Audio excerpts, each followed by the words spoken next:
And there he is. There we are. Finally. How are you?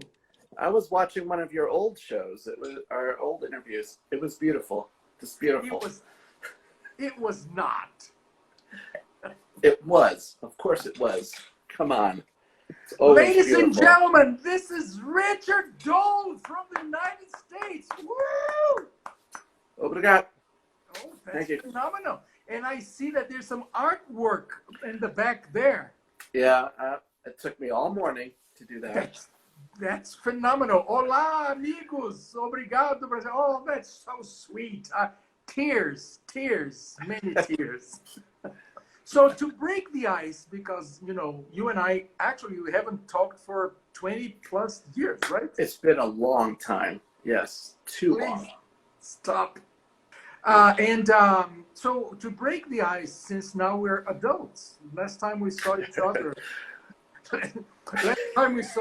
our problems were like, okay, should we have the spinach melt or the tequila? I don't know.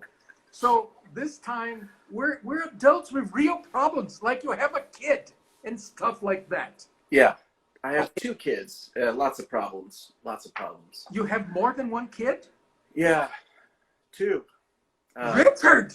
I know. I mean, 5-year-old and 3-year-old. Oh my God, so, you're so courageous. Yeah, let's call it that. That's very generous. Yeah. So, to break the ice, may I invite you, Richard, to play something for us? Oh, yeah. I just happen to have my trombones right here. No way! Yeah. Phenomenal. All right. I'll play a little something. Okay. For you. Okay. I hope it sounds okay.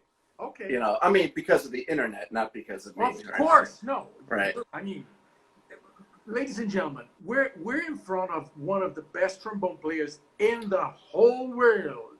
Well, let's say one of the best trombone players on this video right now. Okay. Sounds good. Yeah. Okay. All right.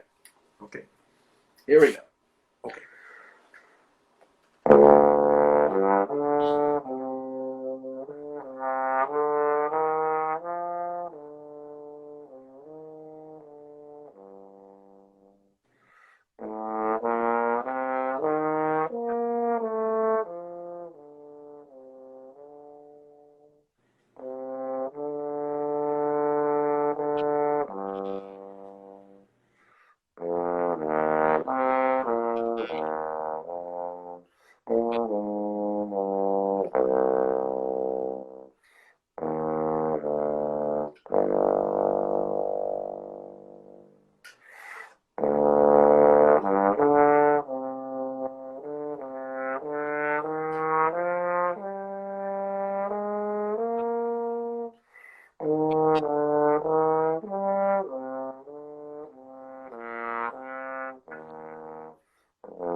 Tears.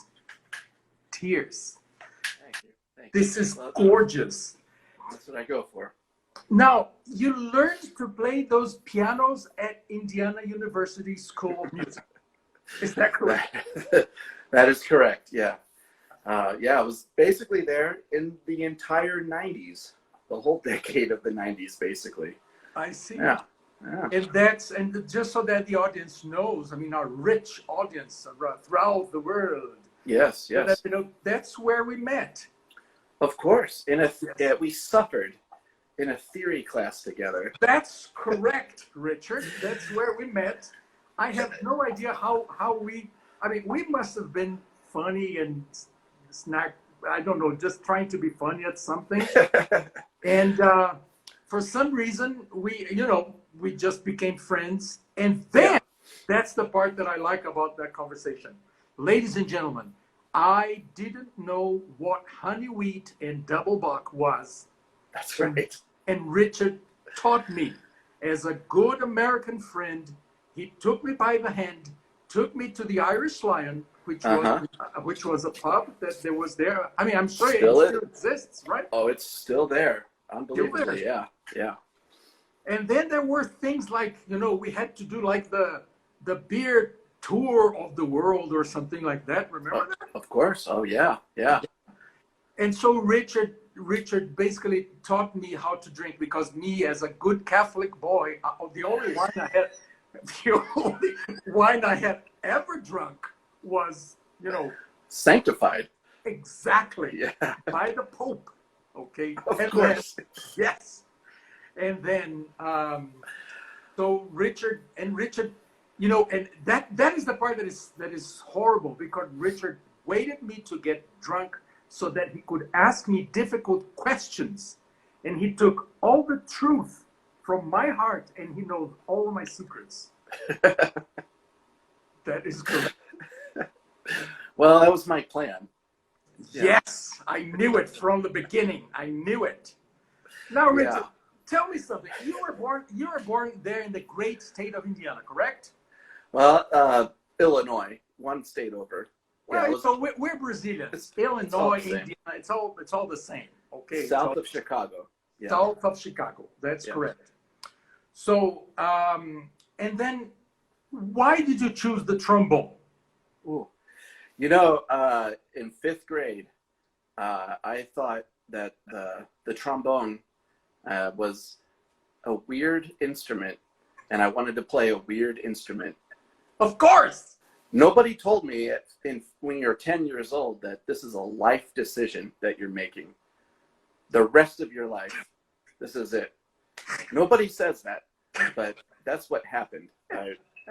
Wow, this is weird and kind of fun. And when a band director hears that a kid wants to play trombone, they just latch onto them and they don't let go, because it's rare that anybody really wants to play it.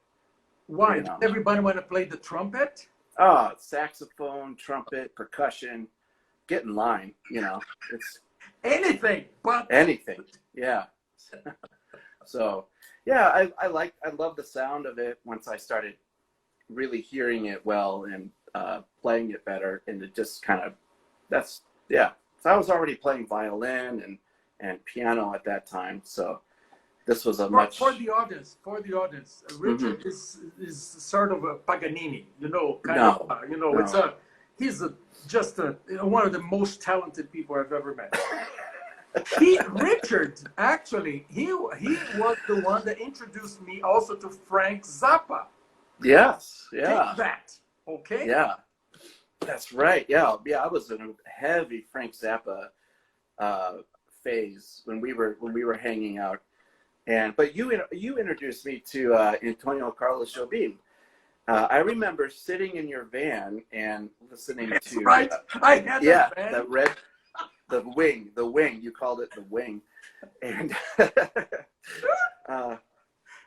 we were listening. It was like Stan Getz and Jobim album, and Girl from Ipanema was on there, and Desafinado, and all these beautiful tunes. And I was already getting into jazz a little bit at that point. So when I heard that, I was like, this is it for me, because it was just such a beautiful sentimentality and everything about it. And I loved it. So I got heavily into Brazilian music for a long time as well.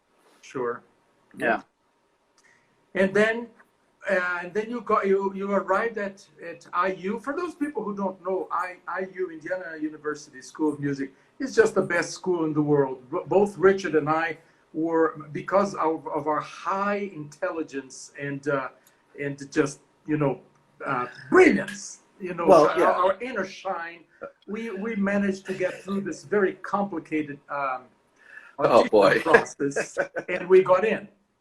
Yeah. And, and the rest is history. I mean, we became, basically the mainstream, music comes after us. It's just the way it is. But no, Yeah. now serious. One of the great things about IU is that I found out who I was. Better, I found out who I wasn't. Yeah. And that is, I found out that I wasn't meant to be the next Pavarotti, Mm-hmm. which is exactly what I thought I was going to be. Yeah. Did something like that happen to you too, or it was like a breeze for you and you went through and became Oh, famous?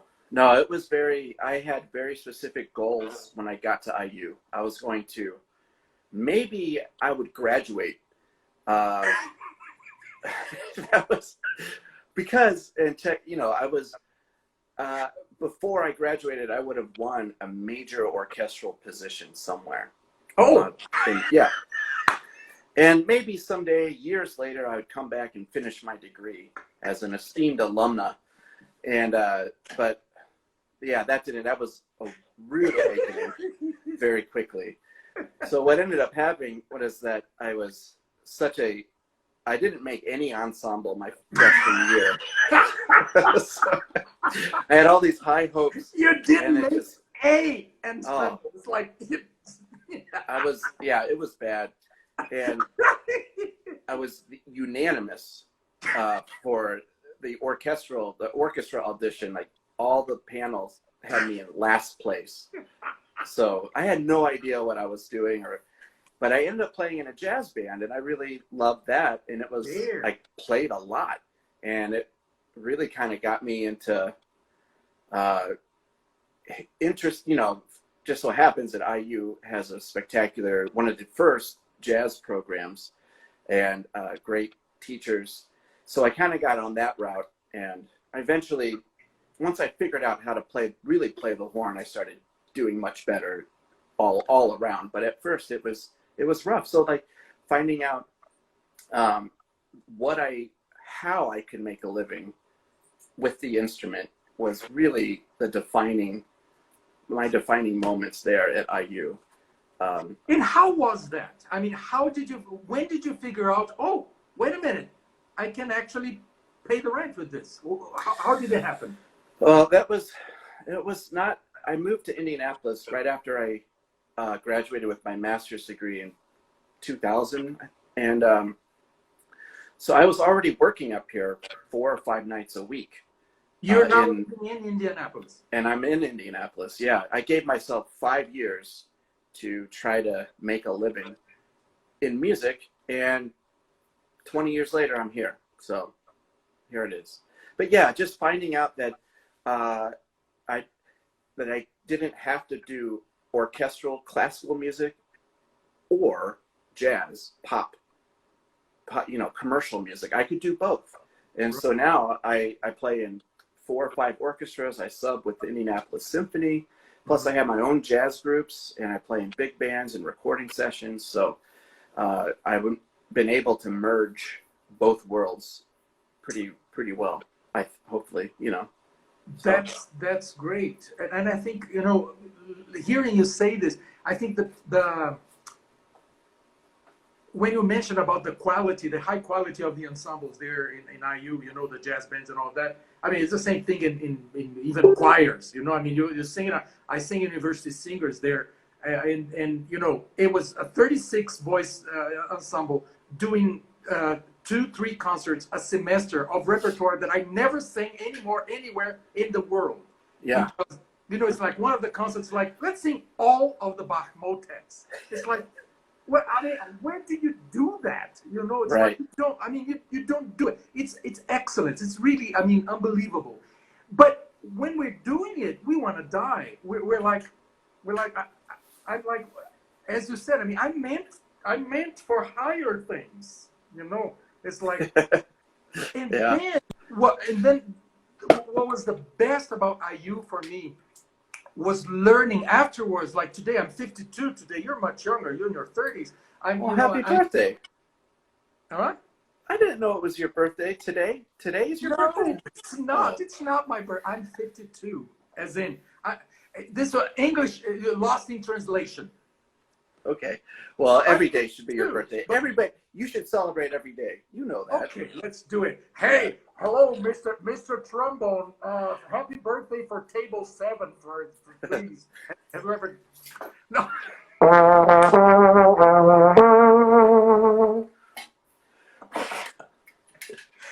Has that ever happened? Has that ever happened? No. Okay. Well, it's happened with me a few times. But anyway, let me tell you this. The greatest thing about IU for me is figuring out at 52 that I have friends friends all over the world. Yes. All over the world. Yeah. You know, and they are, they're ever, it's just the best thing. And I, as a maestro, if you don't call yourself a maestro, they don't think you're a conductor. They have no idea what a conductor is. So you have to say that you're a maestro. That's why it's funny. This series is called Interview with a Maestro. So there you are. But I love it. Yeah, it's great. Yeah. But what I'm saying is, I brought some people here from IU to sing with me, to play for me, with my orchestra, with my ensembles, with my, it was just unbelievable. And these people are phenomenal, it's so incredibly professional, high, so I think I didn't know that I was going through it, Right. But when 20 years later, you look back and you say, my God, look at how many people I've met, look at what I've accomplished. Okay, I said it. That was a wonderful interview for me. Now let's talk a little bit about you. Okay. So, do you teach? I have, I have a few students, not a whole lot because my schedule is I'm traveling a lot and I'm in and out of town. Well, I used to be. I only have like 3 or 4 students. And then I have 2 students at Butler University. I'm an adjunct jazz trombone professor at Butler University here in Indianapolis. So, I can only have like 6, at maybe 8 at the most students at one time. Otherwise, my schedule just gets too crazy. It's like you talk like students is not. It's a lot of students. Do you teach over the internet now that we're in this lovely situation? I have, yeah. It's really hard. The trombone is loud, so the microphone's cut out pretty easily. Sure. So that it's like you can do big stuff. You can hear the big things, but any subtlety you can't work on at all. And the subtlety is really where all the music is, as you know.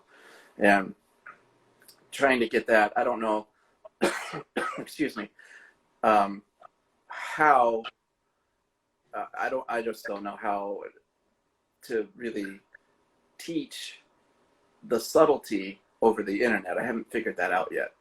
Of course. And it's amazing. Now, tell me something about the trombone. Okay, I'm really curious about this one. For our audience, especially since this is going to be forever on YouTube, long after we're gone, this video is going to be there. One thing that our audience and the future audience on YouTube, they may not know, is the magic of auditions for an orchestra. And I'm saying this because there's something that most people aren't aware of, especially in Brazil. My audience, they have no idea what it is to audition for an orchestra because we simply don't have enough orchestras. Just like in the U.S., everybody audition. I mean, I'm sure you've auditioned for orchestras, correct? Of course. Yes.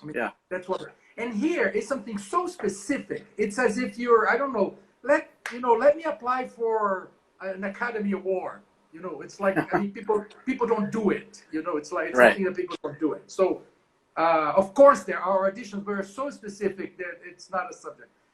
What I'm saying is, trombone players, ladies and gentlemen, like other instruments, but especially trombones and instruments that don't play much in your during the piece. For example, you may say, there may be a symphony where the trombone plays for 10 measures, like the last 10 measures, correct? Or something like Correct. Yeah. that. You know? And so you have to learn excerpts, correct? That's correct. Yeah.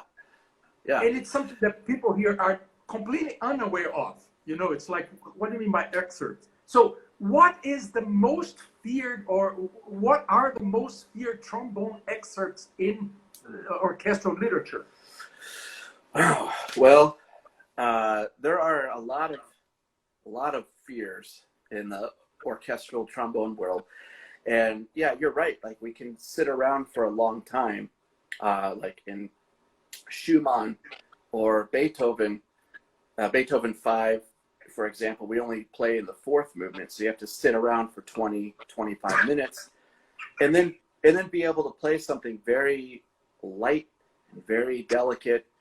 Right. It's very challenging. So there's really, and that's why trombone players read so much Nietzsche and stuff like that. Oh yeah, yes, yes. I was just thinking, like, because all my orchestral concerts have been canceled, I'm not getting near enough reading. Like, I'm hardly getting any reading in at all, and it's because I'm 2.5 hour rehearsal. I might play 30 minutes, maybe. So I have 2 hours of sitting comfortably reading a good book and not staying out of the way. But so, like, there's big excerpts that we have, like the Ride of the Valkyrie from Wagner, and any Wagner stuff is big. Then you're going to have Respighi is big. We have some beautiful stuff in that. Bruckner is loud, but then you know, the hard things are to play, like some Brahms chorale or the Rhenish symphony. It's you know, it's light and soft and very smooth, and it's challenging to do that. So sitting around and then being able to play that. But I think the most feared probably is just the softer, lighter things. Sure. Very hard to play. So, you know that among conductors, of course you know the saying that among conductors we say, don't look at the trombone players, this only encourages them. You know this, right? That's correct. Yes. Yeah. It's true. Yes. Because, I mean, if you look at the trombone player, he thinks that you're approving of his playing, so he'll play louder. Yeah, that's true. Richard, we are at the end of our unbelievably gorgeous, marvelous interview. Yes, that was gorgeous and marvelous. Yes, it was really fantastic. And would you be kind as to play something else for us? Sure. All right, I'm going to play a little jazz blues thing, even though, like, blues is thinking of, like, depressing. I have the blues, or I'm feeling blue or whatever. Playing the blues actually makes you feel better, so I hope that I can maybe lift some spirits. And I'm going to put some music on and play along with, like, a play along. This is a computer generated background that I'll be playing with. Okay. Pretty fancy. It's pretty technological. Yeah. Let's do it. Yeah. All right. Here we go.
Oh, Richard, that was wonderful.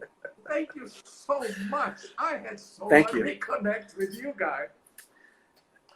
It really was great to talk to you, and I love how, I'm not just saying this to stoke that tenor ego, but you haven't changed a bit in 20-ish years, you know? Not at all. It's pretty amazing.